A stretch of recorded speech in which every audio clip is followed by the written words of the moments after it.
দীর্ঘ ৩ বছর পর কলকাতা হাইকোর্টের নির্দেশে আবারও কিন্তু চালু হতে চলেছে ১০০ দিনের কাজ। তবে এই ১০০ দিনের কাজ কবে থেকে শুরু হবে, যারা আগেই কাজ করেছিলেন ১০০ দিনের তারা কি টাকা পাবেন, সে বিষয়ে সমস্ত কিছুই আপনারা এক এক করে জানতে পারবেন এই প্রতিবেদনের মাধ্যমে। ভিডিওটা প্রথম দিকে শেষ পর্যন্ত দেখুন, তাহলে সমস্ত কিছুই আপনারা বুঝতে পারবেন। তো চলুন বন্ধুরা, ভিডিওটাকে শুরু করা যাক। তার আগে বন্ধুরা, আমাদের চ্যানেলে যদি নতুন থাকেন চ্যানেলটিকে সাবস্ক্রাইব করে রাখবেন এই ধরনের নতুন নতুন ভিডিওর আপডেট পেতে। তো চলুন বন্ধুরা, ভিডিওটাকে শুরু করা যাক। দেখুন, এই সংক্রান্ত আপডেটে বলা হয়েছে ৩ বছর পর রাজ্যে চালু হবে ১০০ দিনের কাজ, বড় নির্দেশ হাইকোর্টের। তো আপনারা এখানে দেখতে পাচ্ছেন ৩ বছর পরে কিন্তু রাজ্যে আবার চালু হতে চলেছে ১০০ দিনের কাজ। সে নিয়ে কি বলা হয়েছে দেখুন, এখানে বলা হয়েছে ৩ বছর ধরে বন্ধ থাকায় মহাত্মা গান্ধী রুরাল এমপ্লয়মেন্ট প্রকল্প অর্থাৎ ১০০ দিনের কাজ রাজ্যে চালু করার নির্দেশ কলকাতা হাইকোর্টে। তো দেখতে পাচ্ছেন রাজ্যে কিন্তু চালু করার নির্দেশ দিল কলকাতা হাইকোর্ট। ১ আগস্ট থেকে এই প্রকল্প চালু করতে হবে, বুধবার নির্দেশ দিল কলকাতা হাইকোর্টের প্রধান বিচারপতি। কলকাতা হাইকোর্টের বিচারপতি কিন্তু নির্দেশ দিয়েছে ১ আগস্ট থেকে এই প্রকল্প চালু করতে হবে, অর্থাৎ এই প্রকল্পের টাকাও দিতে হবে কেন্দ্রকে। তো ইতিমধ্যেই আপনারা দেখতে পাচ্ছেন ১০০ দিনের কাজ কিন্তু ১ আগস্ট থেকে চালু করার নির্দেশ দিয়েছে কলকাতা হাইকোর্ট। এরপরে বলা হচ্ছে ১০০ দিনের কাজ নিয়ে আগে অনিয়মের অভিযোগ উঠেছিল। এই প্রকল্প চালু হওয়ার পর থেকেই সেই অনিয়ম যাতে না হয় সেই দিকে লক্ষ্য রাখতে হবে কেন্দ্র এবং রাজ্য সরকারকে, স্পষ্ট বার্তা আদালতের। তো আপনারা এখানে দেখতে পাচ্ছেন অনিয়মের কারণেই কিন্তু ১০০ দিনের কাজের অভিযোগ উঠেছিল।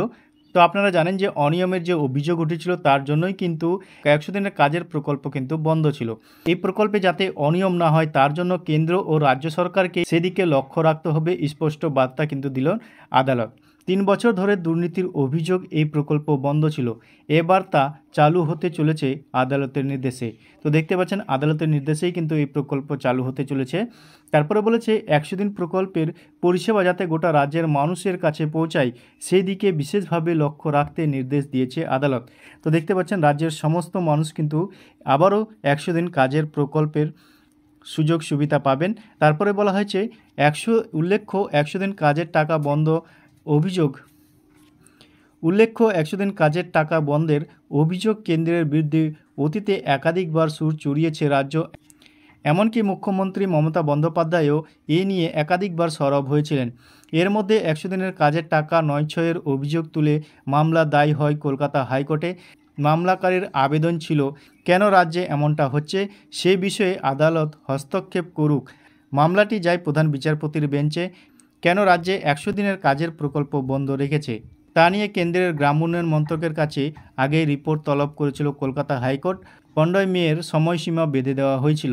তারপরে বলছে অন্যদিকে এই মামলা মার্চ মাসের ২০ তারিখে নোডাল অফিসার কলকাতা হাইকোর্টে একটি রিপোর্ট জমা দেয়।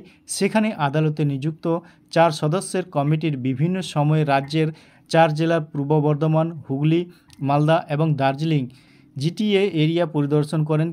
কেন্দ্রের অ্যাডিশনাল সেনারেটের অশোক চক্রবর্তী আদালতে জানিয়েছেন মোট ৫,৩৭ কোটি টাকা বন্টনের ক্ষেত্রে গোলমাল হয়েছিল, তার মধ্যে ২,৩৯ লক্ষ টাকার মতো পুনরুদ্ধার করা গিয়েছে। এই রায়ের পর মন্ত্রী শোভনদেব ভট্টাচার্য জানান, দীর্ঘদিন ধরে কেন্দ্রের বঞ্চনার বিরুদ্ধে সুর চড়িয়েছিলেন মুখ্যমন্ত্রী মমতা বন্দ্যোপাধ্যায়। অভিষেক বন্দ্যোপাধ্যায়ের নেতৃত্বে দিল্লি পর্যন্ত আন্দোলন পৌঁছে গিয়েছিল। তো ইতিমধ্যে আপনারা দেখতে পাচ্ছেন আবারও কিন্তু ১০০ দিনের কাজ চালু হতে চলেছে। তো এই বিষয় নিয়ে আপনাদের মতামত কমেন্ট সেকশনে অবশ্যই কমেন্ট করে জানাবেন। ভিডিও ভালো লাগলে বন্ধুদের সাথে বেশি বেশি করে শেয়ার করবেন। আর এই ধরনের ভিডিওর আপডেট পেতে আমাদের চ্যানেলটিকে সাবস্ক্রাইব করে রাখবেন।